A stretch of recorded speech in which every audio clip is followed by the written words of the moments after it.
이 시간 함께 나누실 말씀은 구약성경 사사기 4장 1절에서 16절까지 말씀입니다. 사사기 4장 1절에서 16절까지 말씀 저랑 한 절씩 교독하도록 하겠습니다. 에훗이 죽으니 이스라엘 자손이 또 여호와의 목전에 악을 행하매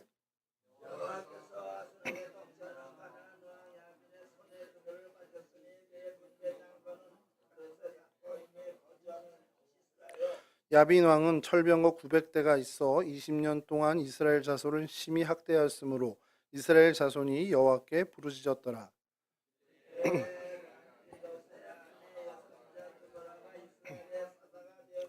그는 에브라임 산지 라마와 베델 사이 드보라의 종려나무 아래에 거주하였고 이스라엘 자손은 그에게 나아가 재판을 받더라.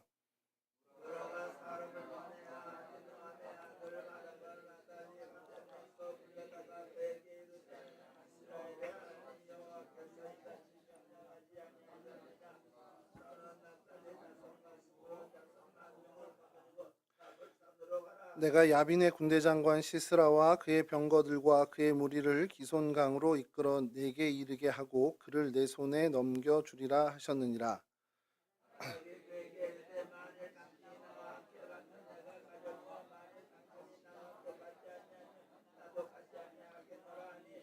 이르되 내가 반드시 너와 함께 가리라. 그러나 네가 이번에 가는 길에서는 영광을 얻지 못하리니 이는 여호와께서 시스라를 여인의 손에 파실 것임이니라 하고 드보라가 일어나 바락과 함께 게데스로 가니라.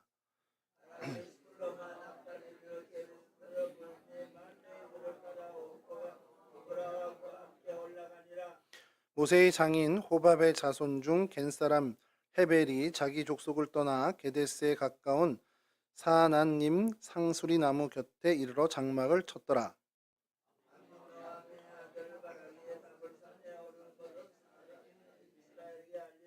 시스라가 모든 병거 곧 철병거 900대와 자기와 함께 있는 모든 백성을 하로셋 학고임에서부터 기손강으로 모은지라.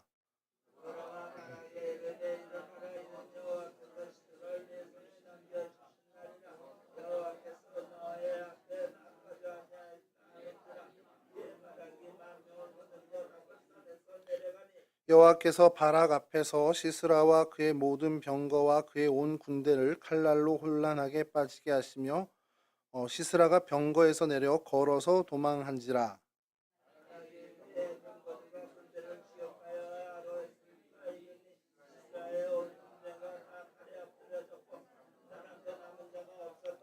아멘. 예, 오늘 저희가 성경의 장소 그리고 사건을 좀 찾아볼 곳은 다볼산입니다. 좀 익숙하지 않으시죠? 다볼산 그러면 좀 생소한 이름이실 텐데 우스갯소리로 올라가면 다 보인다 해서 다볼산이래요. 그러니까 그렇게 얘기를 합니다. 하나도 안 웃긴데 이렇게 웃어주시면 제가 또 힘을 얻고 열심히 다볼산이 왜 오늘 여러분들과 좀 나누려고 하냐면 논란은 있지만 여러분들이 굉장히 의미 있는 거기가 거기였어 라고 할 만한 장소이기 때문이기도 합니다. 물론 이제 그 논란이 있기 때문에 그 사건, 그러니까 그 말씀드리는 어머 그 사건이 여기서 일어났어 하는 그 사건은 오늘 좀 다루지는 않겠지만 그만큼 사실은 굉장히 중요한 장소인데 이름이 다르고 우리가 익숙하지 않다 보니까 그냥 이렇게 간과하고 넘어가는 그 자리가 바로 이 다볼산이라는 곳입니다. 사진을 먼저 지도를 좀 한번 보여주시면요. 지금 잘 안 보이시겠지만 갈릴리 바다 보이시죠, 여러분? 중앙에 거기서 남쪽과 서쪽 사이로 한쪽 내려오는 동그라미에 이렇게 이름 써 있는 다볼산이라고 이렇게 빨간 걸 쳐놓은 게 있잖아요. 고기가 다볼산인데요. 뭐 이렇게 대충 갈릴리 바다에서 남서쪽으로 좀 있구나 그러는데 고기가 이제 스불론과 이사갈 지파의 경계쯤인데 고기가 여러분 잘 들어보셨던 이스르엘 골짜기, 이스라엘 평원이란 그 동네에 우뚝 솟은 산이라고 보시면 됩니다. 그래서 다음 사진을 좀 보여주시면요. 이게 뭐 남쪽 편에서 본 산이라고 하는데 그냥 저 산 하나만 밥뚜껑 올려 이렇게 엎어놓은 것 같이 돼 있고 주변은 다 평지입니다. 그렇게 돼 있고요. 다음 사진 보여주시면 이건 요거는 이제 정상에서 그 다음 사진은요. 요건 이제 북쪽에서 이렇게 그러니까 사방으로 다 평지고 그 평지 한가운데 이렇게 뚜껑을 엎어 놓은 것 같은 산이 하나 있대요. 그러니까 해발은 높지 않습니다. 588 미터밖에 되지 않은데 주변이 다 평지고 저 하나만 이렇게 탁 올라와 있으니까 그냥 이렇게 높아 보이는 거예요. 그래서 사람들이 이스라엘 사람들이 예로부터 여기를 그냥 높은 산이라고 불렀답니다. 정식 명칭은 하르타볼이라고 해서 타볼 산인데 이제 그냥 사람들이 이렇게 별칭으로 이렇게 얘기하죠. 저희 북한산인가요? 자, 정확히 기억이 안 나는데 삼각산이 북악산인가요? 북한산인가요? 북악산이죠. 예, 북한산인가요? 북한산이 삼각산인가요? 헷갈려서 이게 얘를 북한산을 삼각산이라고 부르고 또 무슨 산을 무슨 이렇게 별칭이 있듯이 이 다볼산 역시도 높은 산 이렇게 불렀다라는 겁니다. 어, 제가 어릴 때 살던 동네에 봉화산이 있었어요. 그래서 저는 봉화산이 그거 하나인 줄 알았더니 지방 내려갔더니 봉화산이 되게 많더라고요. 봉화를 지폈던 산은 다 봉화산이라고 불렀던 것 같아요. 물론 정식으로 또 명칭이 있을지 모르지만 그런 식으로 이 동네에서 우뚝 솟아 있으니까 높은 산 이렇게 불렀던 게 이제 다볼산이었습니다. 이 높은 산이라고 불렸다는 게 중요합니다, 여러분. 이거 좀 기억해 주시고요. 자, 이 산은요, 시편에서도요, 시편 83편 13절인데요. 다볼과 헤르몬이 주의 이름으로 인하여 즐거워하나이다. 이렇게 표현되는 것처럼 이 헐몬산이라고 부르기도 하는 이 헤르몬산, 헤르몬산과 더불어서 하나님의 위엄과 또 하나님의 어떤 그 아름다운 창조에 대해서 묘사할 때 이 다볼산이 사실 이스라엘 민족들에게 그렇게 어색하지 않게 쓰였던 산입니다. 이렇게 비유됐던 산입니다.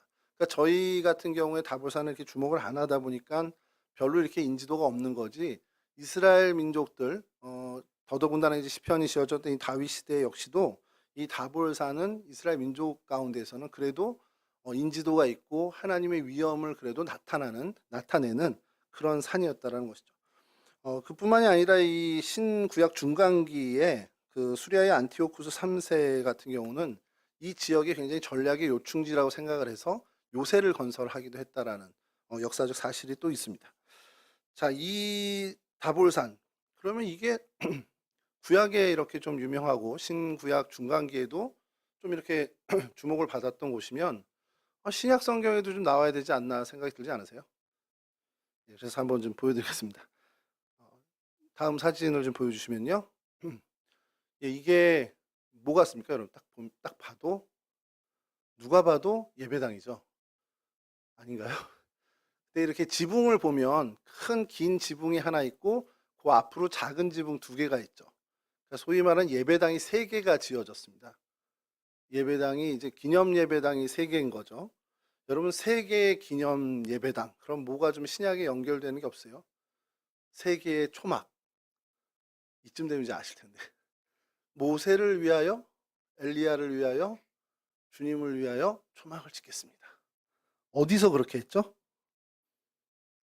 이렇게 물으면 대답할 수 있는 분이 아무도 없습니다. 예, 변화산이죠. 예수님의 변노의 사건이 있었던 변화산인데 그 변화가 있었기 때문에 저희는 변화산이라고 부르는데 그 산이 어딜까요?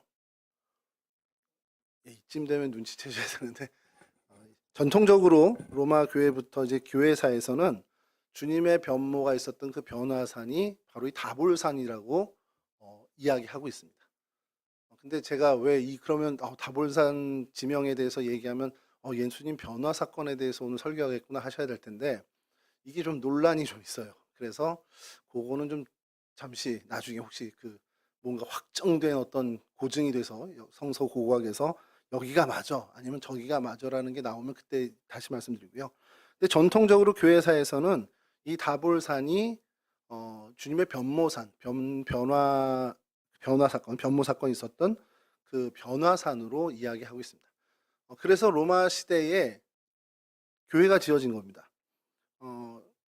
왜 세 개라고 했죠? 그 엘리야를 위해서, 주님을 위해서, 모세를 위해서 지은 초막을 상징하는 그 세 개의 예배당을 이렇게 합쳐서 지은 게 바로 이 그 변화 기념 교회입니다. 다음 사진 보여주시면 이게 정면에서 본 거고요. 내부 사진이 두 장이 있는데 안에 보여주시면 이렇게 그래서 그 둥근 벽면 쪽에 이렇게 모세를 위해 예수님을 위해 엘리야를 위해서라는 그런 상징적인 면들 들어가고요. 다음 사진 보시면 주님이 이렇게 보이시는 그런 아주 아름답게 굉장히 장식이 돼 있다고 합니다. 저는 못 가봤습니다만 그런데 이게 이제 전통적으로 이야기하는 교회사에서 여기가 이제 이 다볼산이 예수님의 변모 사건이 있었던 변화산이다라고 이야기하는데 이제 좀 반론이 좀 있습니다. 반론이 있는 것이 CBS 성지가족이라는 영상을 혹시 여러분 참고하게 되면 거기서 이원희 목사님이라는 분이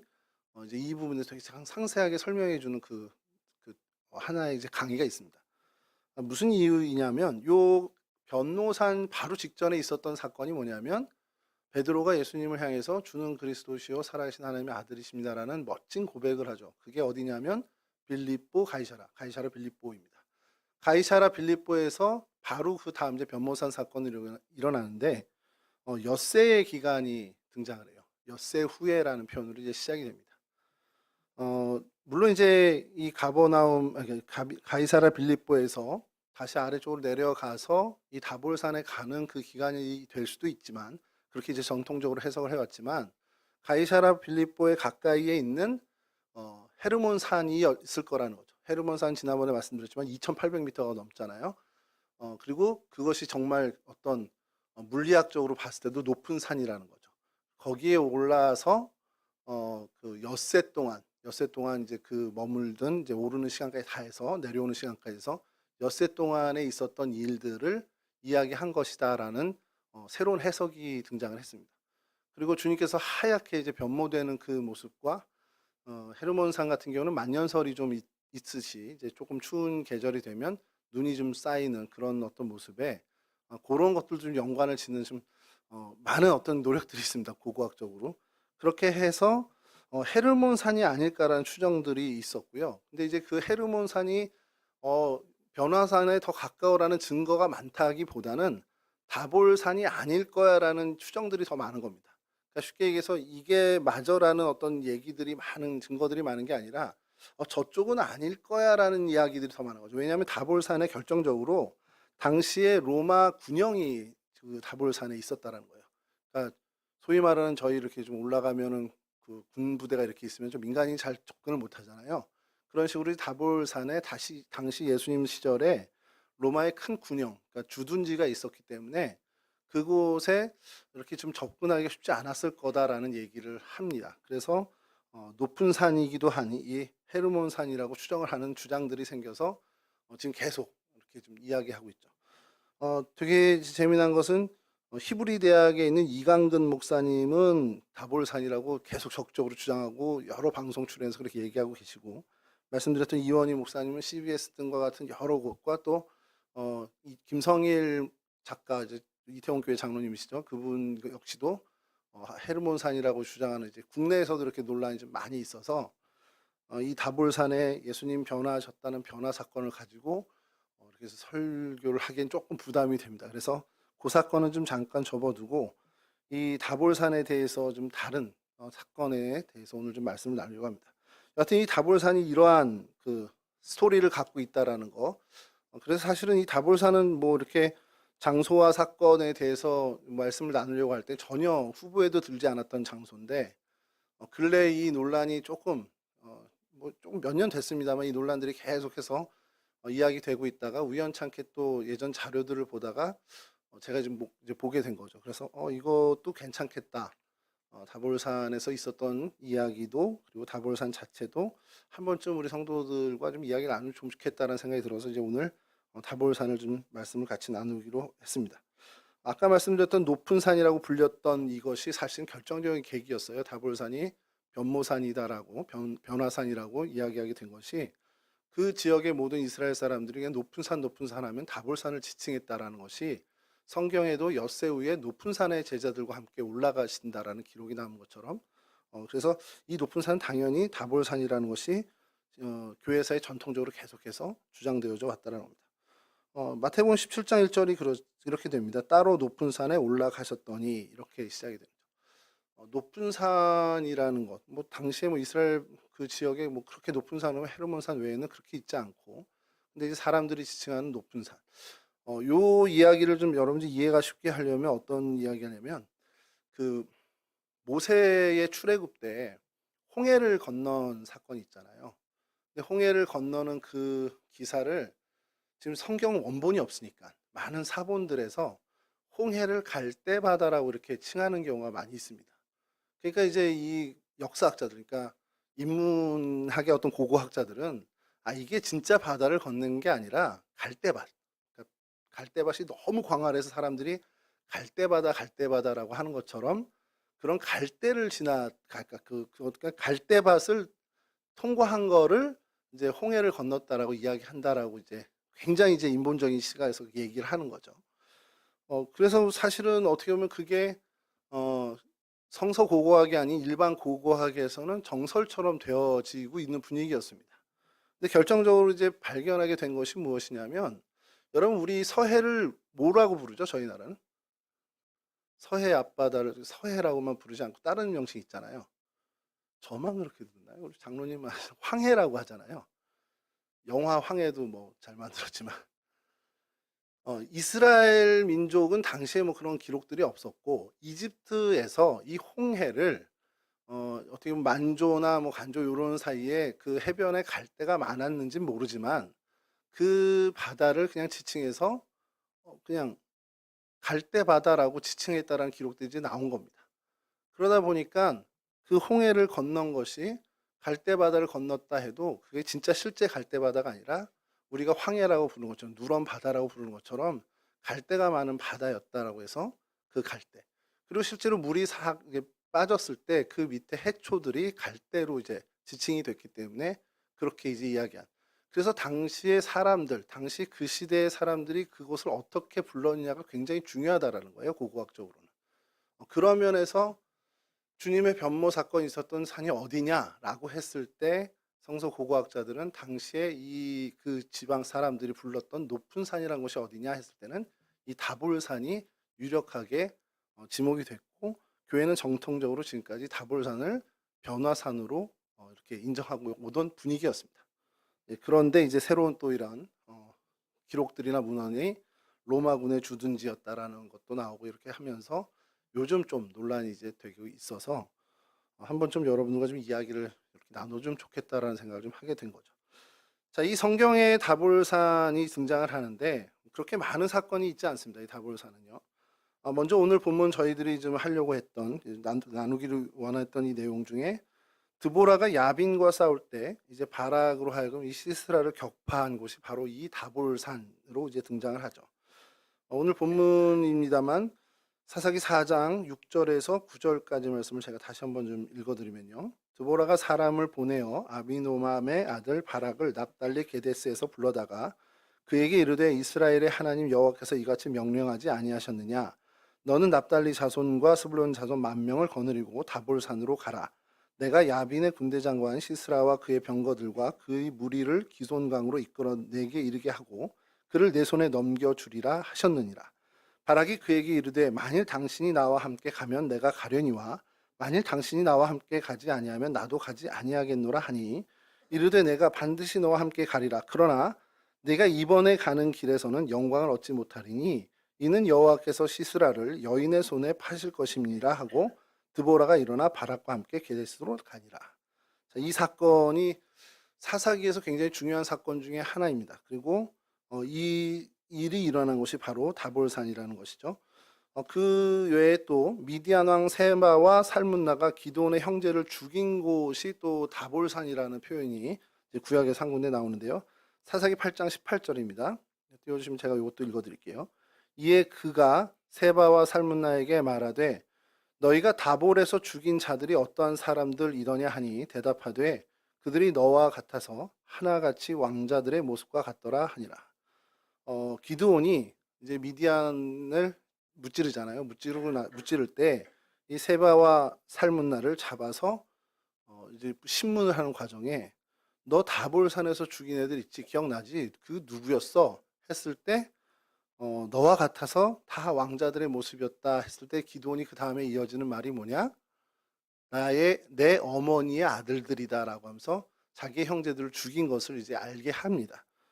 그렇게 해서 이제 이 세바와 살문나를 처분하게 되는데 그때 이제 이 다볼산이 한번 이제 성경에서 언급이 되죠. 그리고 없습니다. 그리고 성경에 다볼산이 등장하는 일이 없어요. 그래서 오늘 저희가 지금 다볼산, 성경의 장소는 다볼산, 그리고 거기에 있었던 사건은 오늘 함께 읽었던 사사기 4장에 있는 드보라와 바락이 무찌르게 된 그 전쟁을 좀 살펴보려고 합니다. 사사기 4장 3절인데요. 야빈 왕은 철병거 900대가 있어 20년 동안 이스라엘 자손을 심히 학대하였으므로 이스라엘 자손이 여호와께 부르짖었더라. 가나안 왕 야빈이 이스라엘 백성들을 20년 동안 아주 굉장히 심하게 괴롭혔습니다. 그래서 이스라엘 백성들이 그 괴로움에 결국 하나님께 부르짖게 되었고, 이제 하나님이 그 구원의 계획을 시작하는 것으로 이 사사기 4장이 시작됩니다. 이스라엘 공동체는요, 하나님께서 옮겨 심은 나무와 같은 이제 공동체, 나무와 같은 존재들입니다. 가나안 땅에 하나님께서 이제 옮겨 심은 것이죠. 애굽에서 뽑아다가 광야길을 40년 거치게 하시고 가나안 땅에 하나님께서 옮겨 심으셨어요. 가나안 땅에서 그렇게 하나님이 옮겨 심은 것이라면 뭐 즐겁고 기쁜 일만 있어야 되잖아요. 근데 그렇지가 않습니다.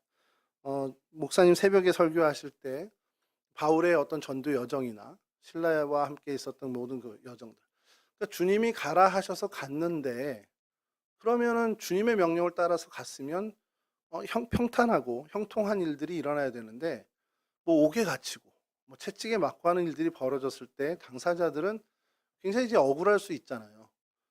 나 주님이 하래서 한 건데 왜 내가 이렇게 곤란을 당해야 되나, 이런 생각을 할 수 있습니다. 이스라엘 공동체도 마찬가지예요. 하나님이 옮겨신 겁니다. 이스라엘이 원한 것도 아니고, 이스라엘 공동체가 여기 가고 싶은데 하나님 도와주세요 뭐 40일 기도한 것도 아닙니다. 그냥 하나님께서 그들에게 말씀하시고 그들은 그냥 하나님의 말씀을 따라서 그냥 진행한 거예요. 그래서 그렇게 가나안 땅으로 인도함을 받은 겁니다. 자, 그 가나안 땅에서 많은 영광스러운 일만 있으면 좋겠는데, 정말 나락으로 떨어지는 경험들도 하게 되는 것이 이스라엘 공동체였다라는 거예요. 이스라엘 백성을 사랑하신 하나님께서 졸지도 주무시지도 않는데 왜 이스라엘에게 자꾸 이런 일들이 반복돼서 일어나느냐? 이것이 사실 성경에서 우리에게 알려주고 싶어하는 굉장히 중요한 메시지 중에 하나입니다. 여러분, 이러한, 왜 하나님이 우리의 보호자 되시고 우리의 아버지 되시고 우리의 정말 하나님이신데 왜 우리에게 이와 같은 일이 벌어질까? 이것을 설명해 주는, 이런 역사의 현상을 설명해 주는 굉장히 중요한 역사 철학이 바로 신명기에 담겨져 있다는 겁니다.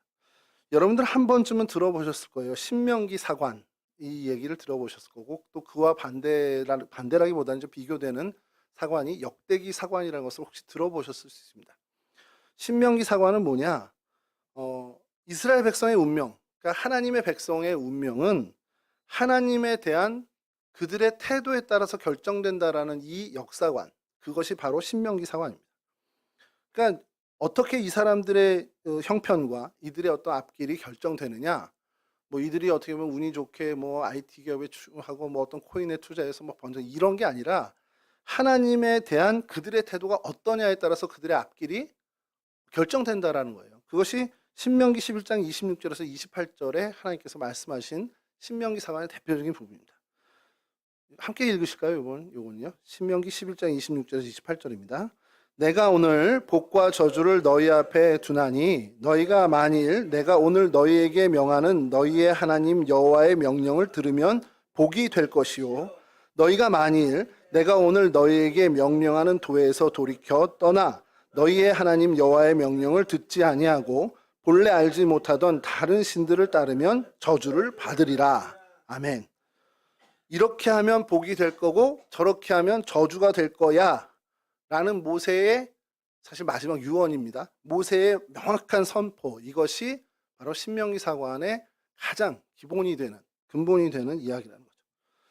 그러니까 하나님에 대한 우리의 태도, 하나님에 대한 이스라엘, 가나안 땅에 옮겨 심겨진 이스라엘 공동체의 태도에 따라서 그들 앞에 복과 저주가 놓여져 있다는 것.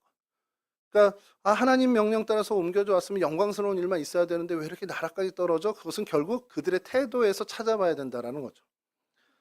자, 하나님의 인도를 받아서 가나안 땅에 정착하게 된 이스라엘 백성들이 이제는 여호수아가 죽고 이제 소위 말하는 사사 시대에 들어오게 됩니다. 사사 시대를 우리가 이제 역사적인 관점에서 보면 청동기 시대에서 철기 시대를 거치는 그 350년간의 기간인데요. 12명의 사사로 저희는 이제 전통적으로 알고 있는데, 이게 또 조금 거기서 이렇게 좀 저희가 보완을 하면 바락을 사사로 같이 본다 그러면 13명이 되는 거고, 거기에 엘리와 사무엘까지도 사실 왕정 전에 어떻게 보면 리더니까 이들을 사사로 본다면 15명, 뭐 바락이 빠지나면 14명. 그러니까 소위 12명에서 15명 정도를 이제 사사를 보게 됩니다. 또 이건 논란이 되는 요즘에 또 새로운 이제 신학적인 견해는, 오늘 말씀드리지만 온니엘 다음 에훗, 그리고 삼갈이 잠깐 나오고 드보라, 오늘 저희 주인공인 드보라가 나오는데, 이 삼갈이 사실 사사냐라고 하기는 조금 좀 이름만 있지 사사로서의 어떤 역할을 전혀 안 했다. 그냥 소모는 막대기로 블레 사람 죽였어, 몇백 명 죽였어, 이거밖에 없단 말이에요. 그리고 그 뒤에 나오는 뭐 돌라나 야일이나 엘론이나 압돈 같은 경우, 뭐 입다 같은 경우는 자신의 딸 뭐 그 이야기도 우리가 잘 알고 있는 것들 있지만, 그 뭐 돌라, 뭐 엘론, 압돈 이런 사람들, 뭐 삼손은 또 중요한 이야기들이 있었고, 그들을 사사로 볼 것이냐 말 것이냐 이런 정도의 또 논란도 있기 때문에 이 사사가 몇 명이다 이런 것은 그냥 전통적으로 12명 이렇게 하시면 좀 되고요. 그런 논란들은 나중에 우리 기회 되면 또 한번 좀 이야기를 나누면 좋겠습니다. 여하튼 이 사사를 12명의 사사를 중심으로 역사적 사건들이 펼쳐지는데, 그 역사적 사건들을 기록한 게 이 바로 사사기고, 그 시대를 사사시대라고 이야기합니다. 그 다음 장면을, 다음 그림을 좀 띄워주시죠. 제일 끝에 여러분이 보이시나요? 제 쪽으로 평화라고 써 있습니다. 사람 이름은 아니고요. 평화. 그리고 그 다음에 우상숭배, 그래서 죄악, 그러면서 쭉 아래로 떨어지죠. 나락으로 떨어지면서 압제, 그래서 그 압제의 절정에 달하는 그 마지막 바닥에서 부르짖음이 있고, 그래서 하나님께서 다시 끌어올려 주셔서 구원에 이르게 하신 이 패턴이 계속 반복입니다. 12명의 사사니까 12번 반복돼야 되는데, 성경에서 뭐 정확히 12번은 아니지만 계속 이 패턴이 반복되는 게 사사시대의 350년간이었습니다. 그러니까 이 사사라는 단어에서부터가 저희가 좀 찾아봐야 되는 것이, 히브리어는 이게 쇼페트라는 단어인데 재판하는 사람이라는 뜻이에요. 그러니까 사사 그러면 재판하는 사람. 그래서 공동번역 성서에서는 판관기라고 번역이 되어 있습니다. 뭐 캐톨릭이나 성당을 좀 경험해 보신 분들은 공동번역 성서를 펼치면 이제 막 못 찾아요. 못 찾는 게 사사기 몇 장 뭐 이렇게 기억하는 걸 판관기로 기록이 되어 있어서, 그러니까 판관기는 말 그대로 판사입니다. 근데 이 쇼페트라는 단어는 재판하는 사람이라고 사전적 의미는 그렇지만, 이게 어떻게 보면 뭐 입법, 사법, 뭐 행정부에서 어떤 사법부의 어떤 재판, 이것과는 좀 다른 얘기예요. 그러니까 저희는 입법부, 행정부, 사법부가 있어서 재판하는 사람 그러면 사법부 기능을 갖고 있었나 보다 이렇게 생각할 텐데, 그게 아니고 그냥 백성 전체를 이끄는 지도자라고 보는 게 맞습니다. 그러니까 정치, 경제, 뭐 군사 모든 것의 권한을 가진 사람으로 보셔야 되는 게 사실 더 맞다는 것이죠. 그래서 민족이 어려워질 때 나타나서 민족 전체를 이끄는 구원자의 개념을 갖고 있는 것이 바로 이 사사라는 것이죠. 그런 어떤 지도자에 가까운데요. 그러니까 이 그림처럼 사사를 통해서 하나님의 통치가 임할 때 평화를 누리다. 그러니까 하나님의 통치가 임했다라는 것은 하나님의 통치를 백성들이 따라갈 때 하나님의 통치하심을 인정하고, 하나님이 우리의 치리자셔, 하나님이 우리의 주관자야라고 해서 하나님의 말씀을 따라갈 때는 그들이 평화를 누리다가, 좀 안이해져서 그들이 어떤 주변의 우상이나 죄악에 물들게 되고, 그래서 죄를 범하게 되면 그들을 하나님께서 돌이키시고자 이방 민족들을 하나님의 도구, 하나님의 막대기로 쓰시게 됩니다. 그래서 그 이방 압제에 놓이게 하시고, 그때 백성들이 다시금 깨우쳐서 하나님을 부르짖고, 그렇게 부르짖을 때 하나님이 응답하시는 것으로 새로운 사사, 새로운 지도자를 등장시켜서 그들을 압제로부터 구원시키는, 그래서 하나님의 평화를 다시 누리게 하는 것이 계속 반복된다는 것이죠.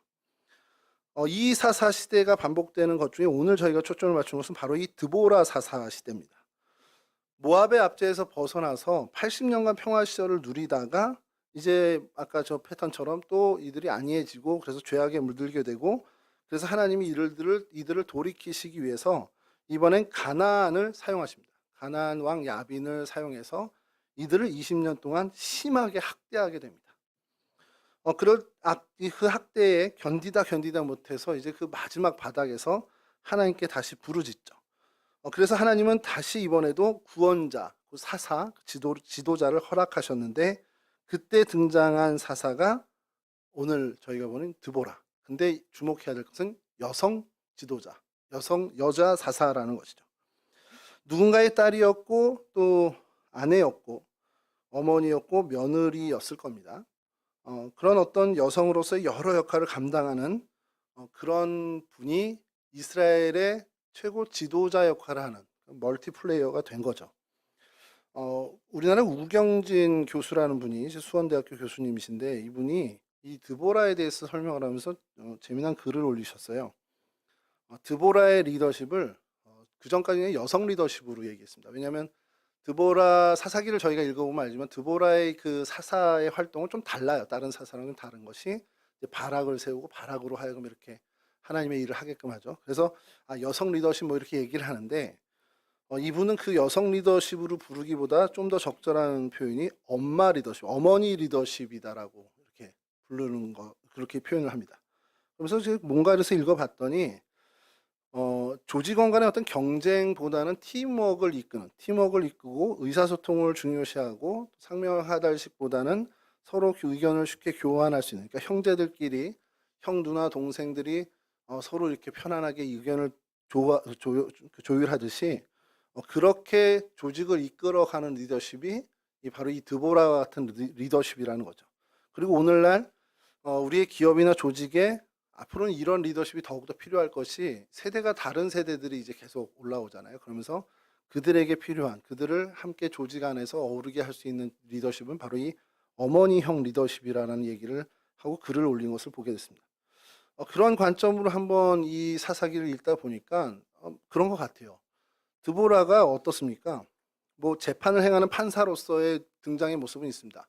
그 드보라 상수리 나무 아래서 많은 이스라엘 백성들이 와서 재판을 해주는 모습은 성경에도 그대로 기록이 돼 있는데 여느 사사들과는 전혀 다른 모습이 뭐냐면 군사적인 행동에서는 드보라가 나서지 않는다는 거예요. 그래서 그를 대신할 바락이라는 장군을 세우고 어떤 군사적인 어떤 군 통솔은 그에게 다 이름을 하는 모습을 보이게 되죠. 그러니까 다른 사사와는 좀 다른 게 다른 사사는 나를 따르라고 하면서 앞장서서 칼 들고 나가야 되는 그런 모습인데 이 드보라는 그렇지 않고 대신해서 어떠한 용사로 하여금 하나님의 일을 할 수 있게끔 용기를 북돋아주는 어떤 그러한 후견인 같은 역할을 하는 리더십을 발휘한다는 겁니다. 그래서 바락이라는 사람을 세워서 하나님 말씀을 전하고 그를 위로하고 격려하고 지지하면서 하나님의 사명을 감당하도록 굉장한 힘을 불어넣어주는 모습을 보이고 있죠. 그러면서 이 바락이 드보라에게 함께 가기를 요청했을 때 그래 동행은 같이 하겠다. 같이 동행하겠다는 그 위로, 그 동료도 잊지 않게 합니다. 그러면서 결정적으로 저희들이 기억하고 있는 히브리서 11장의 여러 그 믿음의 조상들, 믿음장으로서 여러 믿음의 선현들을 이야기할 때 이 바락이 등장을 해요. 근데 드보라는 등장하지 않습니다. 그러나 우리는 알고 있지만 드보라는 12사사고 바락이 사사냐 아니냐 이 논란이 있는 건데 오히려 바락은 이름이 열거되지만 드보라는 빠져있는. 그러니까 이게 어떻게 보면 자신보다는 이 바락을 더 세워주는 어떻게 보면 정말 엄마 리더십이 맞구나라는 생각이 들 정도의 모습을 보여주고 있다는 것이죠. 여러 역할을 하는 멀티플레이어 역할을 하면서 굉장히 관계지향적인 그리고 소통 중심적인 모습으로 이 이스라엘 백성을 이끌어가고 바락을 세워주는 모습이었다는 겁니다.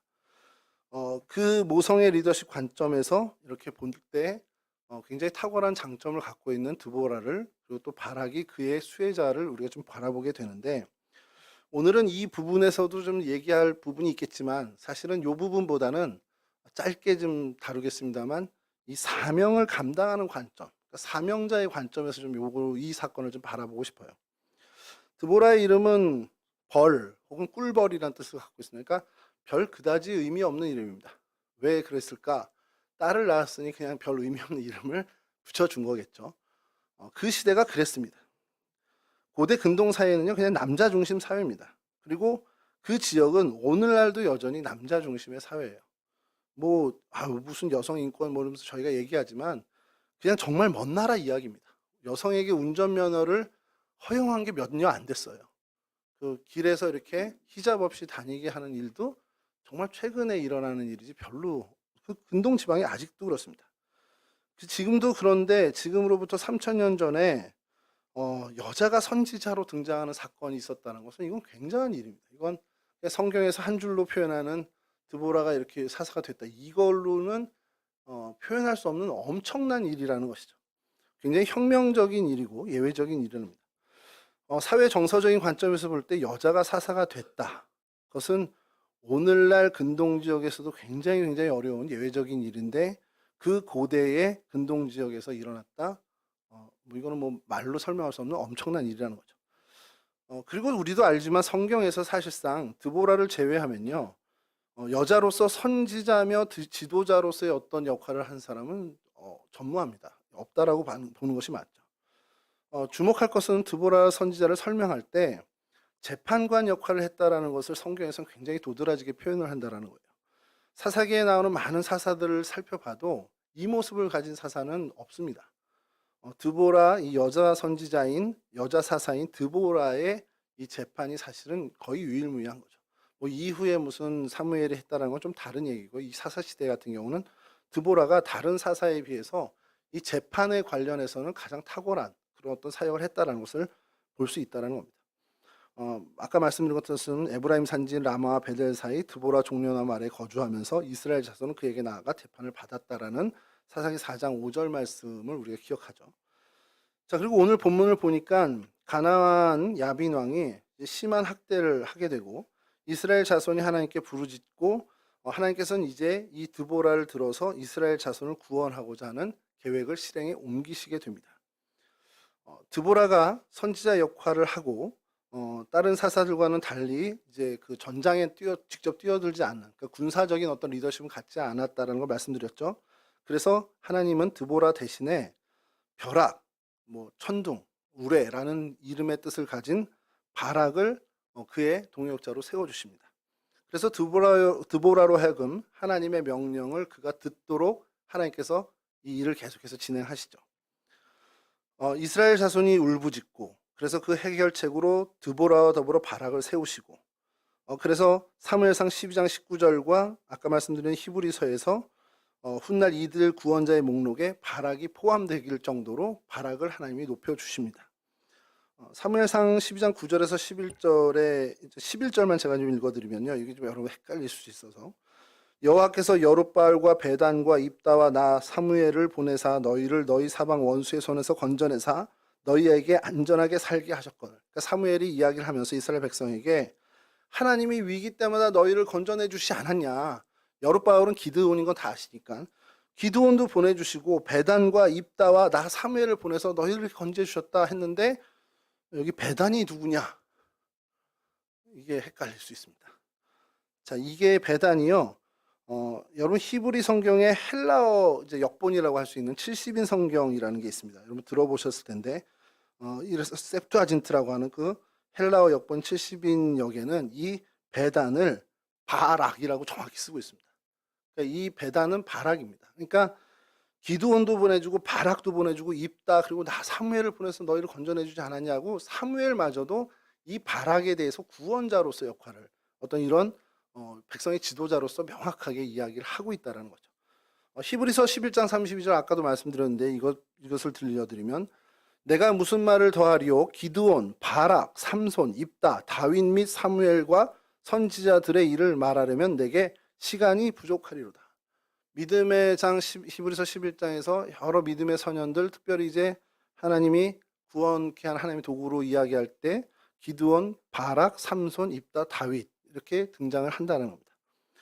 드보라를 통해서 바락에게 전환될 하나님 명령을 받고 바락이 이 사역을 했더니 하나님이 그를 믿음의 선현, 믿음의 조상의 반열에 세워주셨다는 거죠. 다시 돌아가서요.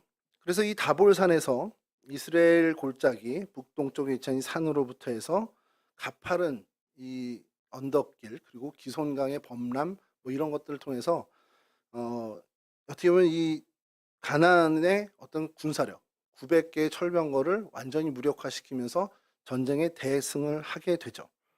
근데 여기에서 저희가 좀 주목하게 되는 것은 이건 굉장히 기적과 같은 일인데, 본문에 나온 사사 드보라의 말을 보면서 바락이 군대를 이끌고 다볼산에 가서 진치고 그래서 하나님의 명령대로 하면 다 승리를 줄 거야라는 그 얘기를 들었을 때의 바락의 자세를 좀 보자는 겁니다. 다볼산에 가서 진치고 그리고 기다리기만 하면 하나님께서 적들을 이끌고 와서 바락의 손에 넘기겠다는 것이 이 드보라의 말의 핵심입니다. 그러니까 하나님께서 바락에게 최초의 사사인 온니엘과 견줘도 손색 없을 정도의 영광을 안겨주려는 계획을 하신 것처럼 하나님이 이제 바락을 드높여줄 어떤 그런 계획으로 너 다볼산에 가서 10,000명의 군사만 같이 기다리고만 있어. 그러니까 딴 거 할 게 없습니다. 기다리고만 있어. 그럼 내가 이끌어다가 다 그 앞에 갖다 차려줄게. 이 얘기예요. 그걸 이제 드보라를 통해서 바락에게 알려준 겁니다. 바락 입장에서는 어떻게 보면 하나님의 이 계획은 땅 짚고 헤엄치기식의 어떤 손쉬운 일이 될 수 있습니다. 군대를 모아서 다볼산으로 가서 기다리기만 하면 되고 나머지는 하나님이 다 알아서 하신다는 약속이었어요. 그런데 바락의 태도가 좀 뭔가 좀 우리를 좀 당황하게 하는데, 바락이 드보라의 이야기를 듣자마자 아우 감사합니다. 하나님 어떻게 이런 계획을 하셨어요? 이게 아니라 그래도 드보라 당신이 나와 같이 가지 않으면 안 갈래요. 이게 무슨 학교 가는 애가 엄마랑 안 가면 안 가. 땡깡 쓰듯이 하나님의 그 약속, 정말 손쉬운 승리의 이야기야 약속을 들음에도 불구하고 드보라 당신과 가지 않으면, 당신이 나와 함께 하지 않으면 나는 안 가겠습니다. 이렇게 버티는 겁니다. 바락은 선지자 드보라가 전해준 하나님 말씀에 대한 어떻게 보면 믿음이 굉장히 부족한 모습을 보여주는 것 같아요. 이 부분에서 충분히 추론할 수 있는 것이 말씀드린 것처럼 당시 드보라의 리더십이 선지자의 역할뿐만 아니라 재판관의 역할까지 감당하고 있는 명실상부한 진짜 리더, 진짜 지도자였다는 겁니다. 그녀의 권위가 누구도 따를 수 없는 굉장한 권위를 가지고 있었고요. 그의 명성과 권위는 이스라엘 백성에게 큰 영향력을 줄 수 있었다는 거죠. 사실 그의 명성과 권위를 통해서 군사를 모으고 전쟁을 치르는 게 훨씬 더 현실적인 얘기라는 거예요. 그러니까 이 바락의 눈은 정말 현실적으로 생각해서 드보라의 명성을 힘입어 군대를 모으고 군대를 통솔하는 것이 사실 현장에 가서 그렇게 해야 되는 게 맞다는 거예요. 그래서 당신이 같이 가줘야 된다라는 얘기를 하는 겁니다. 그러니까 분명히 우리가 좀 추론을 할 수 있는 부분이긴 한데 이와 같은 행동이 하나님 편에서 어떻게 평가가 되느냐라는 거예요. 물론 이제 인간적인 논리와 인간적인 생각에서는 굉장히 합리적이고 그러셔서 타당하다 이렇게 평가할 수 있는 얘기긴 한데 하나님의 평가는 좀 다른 것이 이와 같은 그의 행동에 대해서 드보라를 통해 하나님이 말씀하십니다. 사사기 4장 9절입니다. 이르되 내가 반드시 너와 함께 가리라. 그래 너의 그 합리적인 생각과 논리 그거 맞아. 그래 그럼 내가 같이 갈게. 그러나 네가 이번에 가는 길에서는 영광을 얻지 못할 거다. 이게 하나님의 평가고 판단이라고 합니다. 왜 그러냐? 너한테 맡기려고 했더니 너의 그 믿음을 보니 이걸 맡길 수 있는 일이 아니구나. 그래서 이 시스라를 여인의 손에 넘기겠다라는 거예요. 이는 여호와께서 시스라를 여인의 손에 파실 것임이라 하고 드보라가 일어나 바락과 함께 게데스로 가니라. 사실 이 다볼산 이 전투에서 일어난 사건은 하나님의 놀라운 영광이고 또 우리가 볼 때 이제 그 이방 여인에 의해서 이 시스라가 죽게 되는 그런 일들을 우리가 다 보면서 하나님의 능력은 대단하시다 이렇게 할 텐데 아쉬운 부분이 바로 이겁니다. 드보라가 바락에게 이번의 전쟁을 통해서 넌 어떤 영광도 받지 못할 거야 라는 선언을 합니다. 여러분 전쟁에서 적장을 죽이는 것이 가장 큰 영광된 일입니다. 당시엔 더더욱 그랬고요. 그런 고대 정서, 고대 근동의 정서를 생각하면 바락은 이 전쟁에서 어떤 영광도 누리지 못하게 되는 겁니다. 또 반대로 시스라 역시 굉장히 어떻게 보면 그 모욕적인 패전을 하게 되는 거죠. 죽임을 당하게 되는 건데 도망가다 한 여인의 손에 죽는 수치스러운 일을 당하게 되죠. 이게 얼마나 파격적인 일입니까? 하나님께서 적장 시스라를 성경에서 갑자기 뜬금없이 등장하는 모세의 장인 겐 족속에 속한 한 여인에 의해서 죽게 만드셨죠. 결과만 보면요, 이스라엘 자손이 이방 여인의 손에 구원을 받은 겁니다. 그러니까 이제 결과로만 보면, 마지막 모습으로만 보면, 이스라엘이 정말 이렇게 막 평화를 누리다가 죄악에 물들어서 부르짖고 하나님 구원해 주세요 해서 사사를 불러 주셨는데 그 사사의 손이 아닌 이름 모를 저 이방 여인, 존재감도 별로 없는 이방 여인의 손에 의해서 구원을 받았다라는 거예요. 드보라도 있고 바락도 있는데 하필 여인, 그것도 이방 여인, 이방인, 그것도 여인의 손에 의해서 이스라엘이 구원을 받게 하셨다. 이 구도에서 이 사건을 보면 굉장히 이거는 의문스러운 사건일 수밖에 없다는 겁니다. 바락은 이스라엘 자손으로 하나님의 선택을 받은 하나님의 백성입니다. 하나님이 세운 사람이죠. 하나님이 그렇게 계획했고 하나님이 다 차려줬습니다. 그러나 바락은 그 하나님을 바라보지 못했어요. 바락은 인간적인 생각에 드보라의 명성과 드보라를 의지하는 것이 더 합리적이고 더 낫다는 평가를 스스로 했습니다. 하나님 말씀에 순종하는 것보다 선지자 드보라에게 의지하는 것, 굉장히 현실적인, 정말 이 속세적인 현실적인 관점에서 아주 타당한 결정을 한 사람입니다. 드보라에게 하나님의 역사가 있어 왔고 이스라엘 모든 자손이 믿고 따르는 하나님의 사람이다. 그를 따르는 것이 맞을 수도 있겠죠. 그러나 그렇게 어떻게 보면 바락이 드보라를 의지하려고 했던 것은 굉장히 당연한 일인데, 문제는 바락이 선지자 드보라를 의지한 것이지 하나님을 의지한 것이 아니라고 하나님은 그렇게 평가를 했다는 거예요. 굉장히 믿음 좋게 보입니다. 드보라를 의지하고 드보라가 하는 말은 다 따르고 하니까 얘가 신앙이 좋구나, 믿음이 좋구나 생각할 수 있지만, 하나님의 평가는 그가 나의 말, 하나님 말을 따른다기보다 드보라를 의지하고 드보라의 말을 따른다고 보신 거라는 거죠. 그러니까 하나님께서 그 사람을 세워 하나님의 일을 하시려고 하다가 그 방향을 완전히 바꿔서 다른 사람을 세워 다른 사람을 통해 하나님이 하시고자 한 일을 행하셨다라는 사실입니다. 여러분, 이게 오늘 우리에게 시사하는 바가 큰 것이, 하나님은 우리를 사용해서 하나님의 뜻을 이 땅 가운데 성취하시고자 하십니다. 그런데 우리가 하나님의 기대에 미치지 못하는, 아까 처음에 말씀드렸던 신명기 사관으로 봤을 때 하나님을 정적으로 의지하고 하나님을 따르는 어떤 그 믿음의 삶을 우리가 살지 않는다면, 하나님은 우리에게 맡기고자 했던 그 하나님의 놀라운 사명을 우리에게 맡기지 않고 다른 사람을 찾는다라는 거죠. 그것이 우리가 가져야 하는 굉장히 두려운 마음이라는 겁니다. 하나님에 대한 믿음, 하나님에 대한 순종이 정말 우리 안에 순수하게 하나님을 향한 것이 되어야 한다는 것이죠. 어떤 현실적인 계산이나 이런 것을 다 뛰어넘어서 하나님을 전적으로 의지하는 믿음을 우리가 가져야 할 필요가 여기에 있다는 겁니다. 합리적인 생각하면 맞는 것 같아요. 이거 이렇게 하는 게 맞지. 세상이 어떤데, 세상은 이렇게 하고 교회 전도 이렇게 해야 돼, 앞으로 교회는 이렇게 가야 돼라는 세상적인 어떤 많은 기준들에 맞춰서 우리가 하는 것 지혜로운 일이지만, 사실 그 모든 것의 바탕은 하나님에 대한 철저한 순종으로 우리가 시작해야 한다는, 하나님의 뜻을 이루는 것에 대해서 민감한 것으로 가야 한다는 겁니다. 우리가 믿음을 갖고 하나님 안에 머물면서 하나님 말씀을 따르는 것이 중요한 이유가 바로 하나님의 쓰임이 우리에게 임하냐, 아니면 우리를 건너뛰고, 요즘 패싱이라고도 하는데, 우리를 패싱하고 다른 이에게 그 일을 맡기느냐, 그렇게 된다는 거죠. 말씀 정리하겠습니다. 오늘 본문 보면 하나님께서는 드보라와 어떻게 보면 야엘이라는 두 여인을 통해서 이스라엘 자손을 구원하십니다.